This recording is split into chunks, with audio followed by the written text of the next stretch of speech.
জয় শ্রীকৃষ্ণ। রাধে রাধে। আমার ধর্মানুরাগী শ্রোতা বন্ধুরা, আমরা সকলেই জানি হিন্দু ধর্মের অত্যন্ত পবিত্র গ্রন্থ হল শ্রীমদ্ ভগবদ্গীতা। মহাভারতের যুদ্ধ শুরুর আগে অর্জুনকে গীতার বাণী দান করেছিলেন স্বয়ং শ্রীকৃষ্ণ। জীবনের সুখ স্বাচ্ছন্দ্য লাভ ও সব সমস্যার সমাধান মিলবে এই গ্রন্থ পাঠ ও শ্রবণ করলে।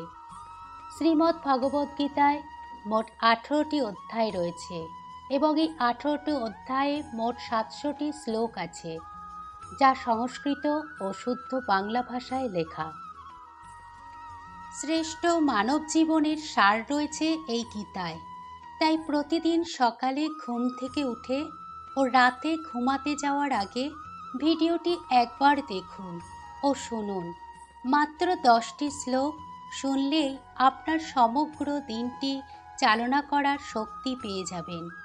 বলা হয়, যিনি গীতার একটি অধ্যায়, একটি শ্লোক কিংবা অর্ধ শ্লোক মাত্র পাঠ করেন বা শ্রবণ করেন, তিনি সংসারের পাপ থেকে মুক্ত হয়ে বিষ্ণুধামে গমন করেন। এবার জেনে নিই শ্রীমদ্ ভগবদ্গীতায় সেই মূল্যবান 10টি শ্লোক।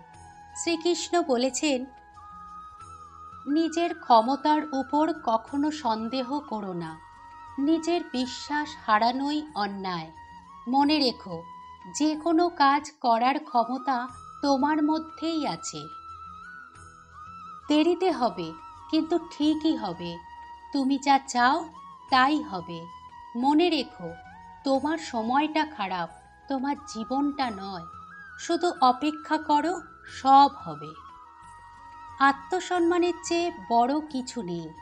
কেউ তোমাকে একবারের জন্য ছোট করলেও তাকে চিনে রাখো এবং তার থেকে দূরে থাকো, কারণ সে প্রশ্রয় পেলে একই কাজ বারবার করবে।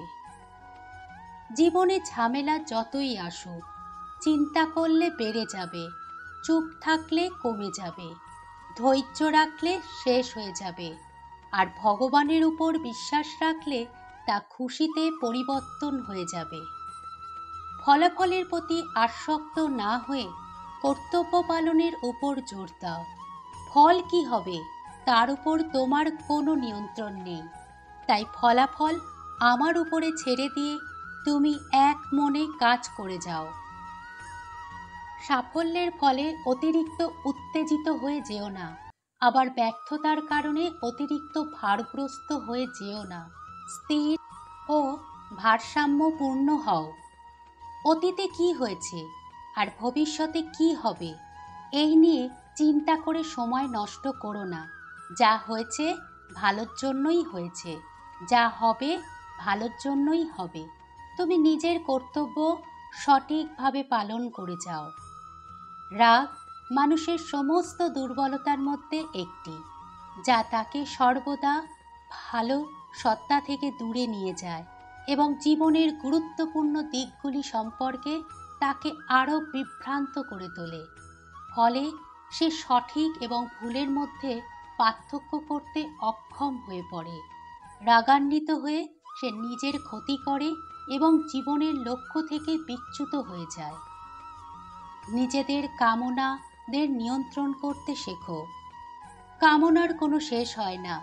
একটি কামনা পূর্ণ হলেই আরেকটি সৃষ্টি হয়। তুমি যদি কেবলই মনে করো ওই শখটি পূর্ণ হলেই আমি সুখী হব, তাহলে তুমি কখনোই সুখী হতে পারবে না। যখন কারোর জীবনের সব কিছু শেষ হয়ে যায়, তখন এই সৃষ্টি কোনো না কোনোভাবে তাকে কারো কাছে পাঠায় তার আঙুল ধরতে। তারই নাম শ্রীকৃষ্ণ। জয় শ্রীকৃষ্ণ। ভিডিওটি যদি আপনাদের ভালো লাগে তাহলে লাইক ও সাবস্ক্রাইব করবেন প্লিজ। আর কমেন্টে জয় শ্রীকৃষ্ণ, রাধে রাধে লিখতে ভুলবেন না। সকলে ভালো থাকবেন। ধন্যবাদ।